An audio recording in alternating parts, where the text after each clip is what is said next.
Honorable Chairperson, sir, my esteemed colleagues, India and her people. I stand here today on behalf of my party, the All India Tribune Congress, to speak in favour of a motion of no confidence brought against an elected government that enjoys a brute majority in what used to be the world's largest democracy. The American novelist Gertrude Stein famously said that if there is no question, there is then no answer. We are here to ask the questions in our Tum Abhi Chup Raho Republic, where the Honourable Prime Minister tells the Governor, Chup Raho, where we as elected MPs in this House are routinely told, Chup Raho. This motion is to break this omerta, this code of silence on Manipur, the most pressing issue of the day, where we are all supposed to Raho Chup. And now we are told that it is the BJP's master strategy that even with this motion, the Honourable Prime Minister has not come to the House day before yesterday. He has not come yesterday. He has not yet come today. वो थोड़ी ना बैठकर आपकी सुनेंगे, वो तो last दिन आएंगे और बस अब सबकी धज्जियां उड़ा के जाएंगे. Fine, we are waiting. No problem. I don't know what is more unfortunate that our Honourable Prime Minister refuses to come to this House, of which he is an elected member, to answer us on Manipur, or that he refuses to go to Manipur to reassure the vulnerable, petrified people that peace and reconciliation are his mission. Which is it, sir? This is not just a no confidence in government motion. This is a have confidence in India motion.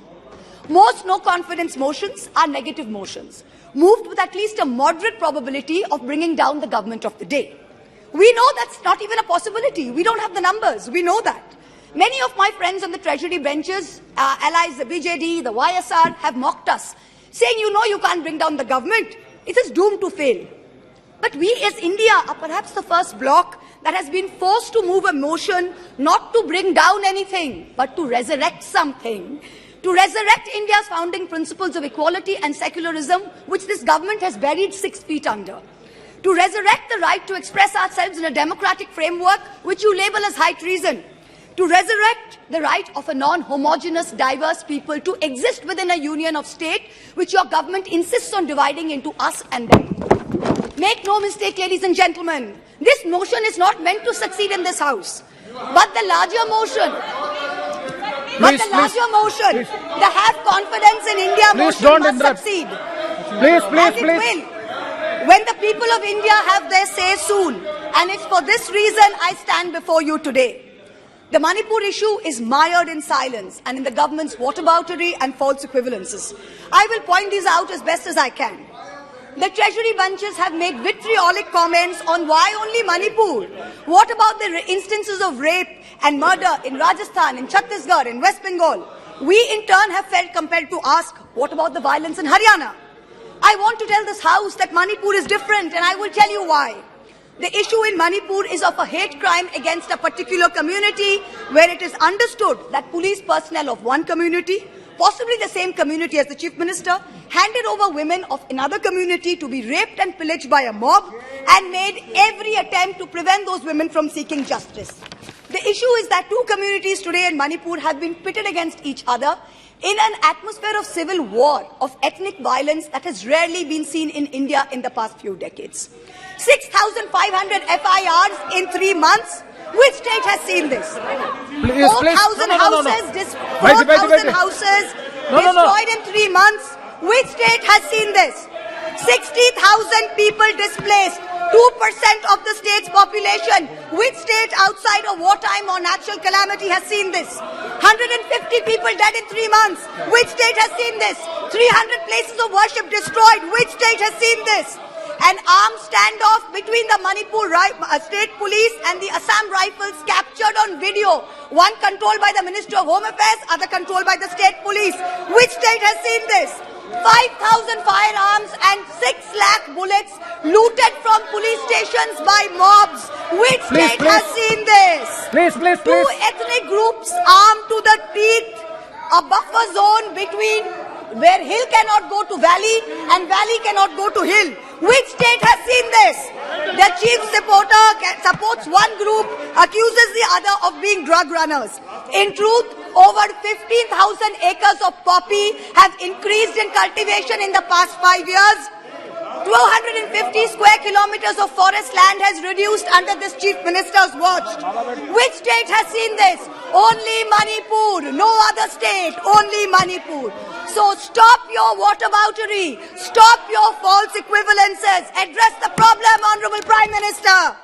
We haven't heard of one change in the police force. We have not heard of one change in the government. We have not heard of one person taking responsibility. As a government in the center, which is also ruling the state of Manipur, this is your biggest failure of the double-engine Sarkar. So let us not insult other states by saying, what about Rajasthan? What about Haryana? What about Chhattisgarh? Manipur is a tacitly approved hate crime. Make no mistake, this is civil war. These are crimes against humanity. The harsh reality is, while this government may have built infrastructure, it has destroyed institutions. And I will be doing an injustice to my role in parliament if I don't call this out. In Manipur, the BJP's majoritarian bravado is destroying a state and tearing apart its people. I don't want to make this about politics. But Honorable Prime Minister, if you're listening, I beg you on behalf of the people of Manipur, change the administration. Allow all parties to work together to mediate a truce. Otherwise, even after your term ends, India will echo in one voice as to what went so terribly wrong in Manipur with such terrible consequences for our country. जिस पापी को गुण नहीं गोत्र प्यारा है, समझो उसने ही हमें यहाँ मारा है. India has lost confidence in you. The spectacle of the Prime Minister of the greatest democracy bowing to a religious seers of a majority in the chamber of a new parliament fills us with shame. Police manhandling and filing FIRs against champion wrestlers against a BJP MP accused fills us with shame. 50 panchayats in 3 districts of BJP-ruled Haryana issuing letters forbidding Muslim traders entering the state fills us with shame. नफरतों की जंग ने अब देखो क्या-क्या हो गया. सब्जियां हिंदू हुई, बकरा मुसलमान हो गया. No, madam. You are creating it in every state. Now, Mahua Moitra. We are not, 1 minute, we are not going to be bullied. One crony capitalist is not going to make a monkey out of India's regulators and equity markets while we watch. Mamta Di is not scared. Mr. Stalin is not scared. Akhilesh Ji is not scared. Rahul Gandhi is not scared. A 37% vote share party can only prevail if the rest of us 63% are shared, yes. And we are not. This time we will take you on and we will win. Thank you. I hear the illustrious BJP members of the House. Thank you, ma'am. Well, last para, ma'am. Sir, last para, sir. I hear the BJP members praising their own, and I quote from the Gita, you have the right to labor only and not to the fruits of labor. Everyone asks, if not Modi ji, then who? This inaction on Manipur, Honorable Prime Minister, where you had absolute power to intervene but did not, is a cornerstone after which India will say anyone but Modi. Thank you Very much.